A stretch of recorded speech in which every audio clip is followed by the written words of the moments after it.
కాసేపట్లో తెలంగాణ శీతాకాల అసెంబ్లీ సమావేశాలు ప్రారంభం కానున్నాయి. తొలుత ఇటీవలే మరణించిన మాజీ ఎమ్మెల్యేలు రామరెడ్డి దామోదర్ రెడ్డి, కొండా లక్ష్మారెడ్డిలకు సభ సంతాపం తెలపనుంది. అనంతరం పలు కీలక బిల్లుల్ని ప్రభుత్వం సభలో ప్రవేశపెట్టనుంది. ఈ శీతాకాల సమావేశాల్లో ప్రధానంగా సాగునీటి ప్రాజెక్టులపై చర్చ జరగనుంది. ప్రధానంగా పాలమూరు రంగారెడ్డి ప్రాజెక్టుపై హాట్ గా డిస్కషన్ జరిగే అవకాశం ఉంది. ఇక ఇవాళ డిప్యూటీ స్పీకర్ ఎన్నిక జరిగే అవకాశం ఉంది. తర్వాత జనవరి 2 వరకు సభను స్పీకర్ వాయిదా వేయనున్నారు. అనంతరం సభ ఎన్ని రోజులు నిర్వహించాలనే దానిపై బీఏసీ సమావేశం నిర్వహించనున్నారు. ఈ సమావేశంలో question hour, zero hour, special discussions పై అన్ని పార్టీల సభ్యులతో చర్చించి స్పీకర్ నిర్ణయం తీసుకోనున్నారు.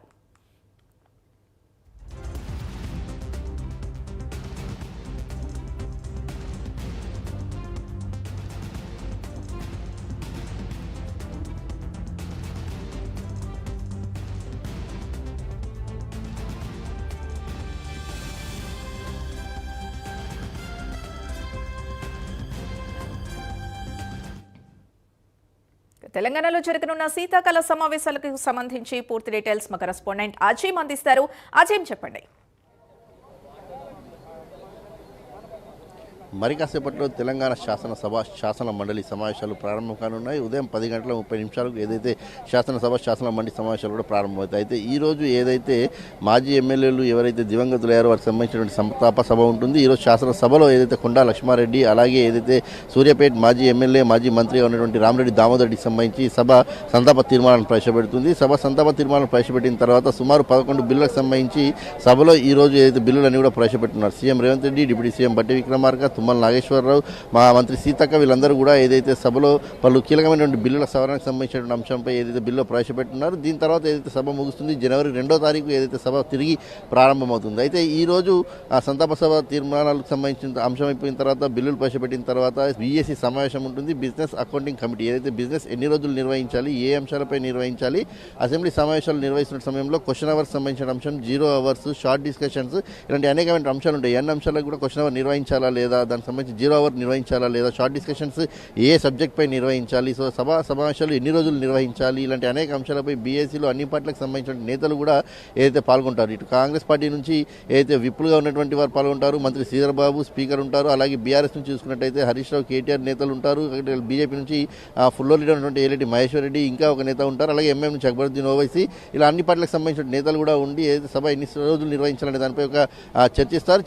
ఈ నేపథ్యంలో ప్రభుత్వం మాత్రం జనవరి 2 నుంచి 4వ తేదీ వరకు ఏదైతే సభ నిర్వహించాలని చెప్పి భావిస్తుంది. కానీ ప్రతిపక్షాలు మాత్రం సుమారు 15 రోజుల పాటు సభా సమావేశాలు నిర్వహించాలని చెప్పి కూడా భావిస్తుంది. అయితే ప్రభుత్వం నిర్వహించాలనుకుంటే ఈ 4 రోజులలో కూడా ఏదైతే ప్రధానంగా కూడా సాగునీటి ప్రాజెక్టులకు సంబంధించిన అంశంపై ఈసారి సభను నిర్వహించాలని చెప్పి భావిస్తుంది. ఇందులో భాగంగా ఇప్పటికే పాలమూరు ఎత్తిపోతల పథకానికి సంబంధించిన అంశంపై ఇప్పటికే ఏదైతే పూర్తిస్థాయి ఒక పవర్ పాయింట్ ప్రజెంటేషన్ ఇవ్వడానికి జనవరి 1వ తారీఖు కూడా ఉత్తమ్ కుమార్ రెడ్డి సిద్ధమవుతున్నారు. అదే పవర్ పాయింట్ ప్రజెంటేషన్ని అసెంబ్లీ వేదిక కూడా ఏదైతే ఇవ్వాలని చెప్పి కూడా ప్రభుత్వం యోచిస్తుంది. సో ప్రభుత్వం ఇప్పటికే చాలా పకడ్బందీగా ప్లాన్ చేసుకుంది. సీఎం రేవంత్ రెడ్డి ఎమ్మెల్యేలకు, మినిస్టర్లకు, విప్పులకు అందరికీ కూడా ముందుగానే ఏదైతే దిశానిర్దేశం చేశారో ఖచ్చితంగా ప్రతిపక్షాలు లేనటువంటి ప్రతి పాయింట్ మీద కౌంటర్ ఇవ్వాల్సి ఉంటుంది, సమాధానం ఇవ్వాల్సి ఉంటుంది. సో సబ్జెక్ట్ ఇది అది అని కాదు, అన్ని సబ్జెక్టులు ప్రిపేర్ అయ్యి అసెంబ్లీకి రావాల్సిన అవసరం ఉంటుందని కూడా చెప్పారు. ఈరోజు చూసుకున్నట్టయితే 10:30 సమావేశాలు ప్రారంభమవుతాయి. మాజీ సీఎం కేసీఆర్ కూడా ఈరోజు సభకు రానున్నారు. వచ్చి ఈరోజు సభలో ఉంటారా లేదా అని చూడాల్సి ఉంటుంది. లేదా గతంలో లాగానే ఈరోజు ఒకరోజు వచ్చి సభకు వచ్చి సంతకం పెట్టేసి మిగతా సెషన్ అంతా రాకుండా ఉంటారనేది కూడా ఒక ఆసక్తికరమైన వాతావరణం అయితే నెలకొంది. ఎందుకంటే ఇటీవల కేసీఆర్ బయటికి వచ్చి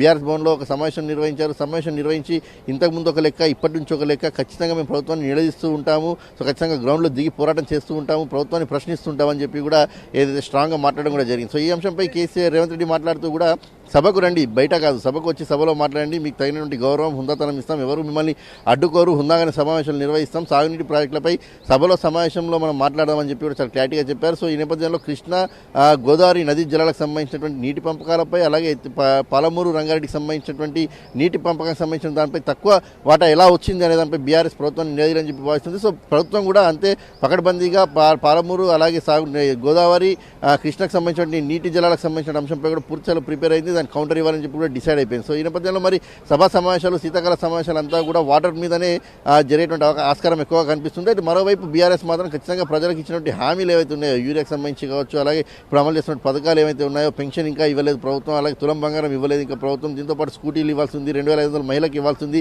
ఈ అన్ని అంశాలపై కూడా ప్రభుత్వం ఏదైతే ప్రతిపక్షాలన్నీ కూడా ప్రభుత్వంపై నిలదీయాలని చెప్పి డిసైడ్ అయింది. సో ప్రభుత్వం కూడా దీనికి సంబంధించి పూర్తి స్థాయిలో కూడా ప్రిపేర్ అయ్యి వచ్చింది. ఆర్థికపరమైన అంశాలు కావచ్చు, ఇప్పుడు అమలు చేసినటువంటి పథకాల అమలు విషయం కావచ్చు, ప్రజలకు ఏ మేరకు వెళ్ళాయి, ఎంతవరకు వెళ్ళాయి, ఏ పథకాలు ఎంత మేరకు అమలు చేస్తున్నాం, ఎంతమందికి లబ్ధిదారులకు వెళ్ళింది, ఇందిరా ఇల్లు కావచ్చు, ఇలాంటి అన్ని విషయాలు కూడా ప్రభుత్వం సభ ద్వారా ప్రజలకు తెలియజేయాలని చెప్పి కూడా భావిస్తుంది. సో ఓవరాల్గా మనం చూసుకున్నట్టయితే సభ మొత్తం ఖచ్చితంగా సాగునీటి ప్రాజెక్టులకు సంబంధించిన అంశంపై ఏదైతే సభా సమావేశాలు జరగనున్నాయి. సో ఈ సమావేశాలంతా కూడా ఏదైతే శీతాకాలంలో కూడా హాట్గా కొనసాగేటువంటి అవకాశం కనిపిస్తుంది. కేసీఆర్ మాత్రం ఈ ఒక్కరోజే వస్తారా, లేదంటే తదుపరి సమావేశాలు అన్నీ కూడా హాజరవుతారా, మరి హాజరు కానప్పుడు ప్రభుత్వం ఎలా రియాక్ట్ అవుతుంది, ఒకవేళ ప్రభుత్వం కేసీఆర్ వస్తే ఎలా రియాక్ట్ అవుతుంది, ఇవన్నీ కూడా చూడాల్సి ఉంటుంది. అయితే ఇప్పటికే అసెంబ్లీకి అయితే ఒక్కొక్కరుగా చేరుకుంటున్నారు, అందరూ ఎమ్మెల్యేలు మంత్రులు అందరూ కూడా ఒక్కొక్కసారి చేరుకుంటున్నారు. మరి కాసేపట్లో మాజీ సీఎం కేసీఆర్ కూడా చేరుకుంటారు. సో 10:30కి ఎగ్జాక్ట్గా సీఎం రేవంత్ రెడ్డి కూడా చేరుకుంటారు. చేరుకున్న తర్వాత మొదటైతే సంతాప తీర్మానాలు ఉంటాయి, దాని తర్వాత డిస్కషన్ ఉంటుంది. బీఎస్సీలో ఫైనల్గా సభ సమావేశాలు ఎన్ని రోజులు ఉంటాయి, ఏ అంశాలపై మాట్లాడే దానిపైన ఒక క్లారిటీ వచ్చేటువంటి అవకాశం ఉంటుంది. Sindhu. Right, thank you Azeem.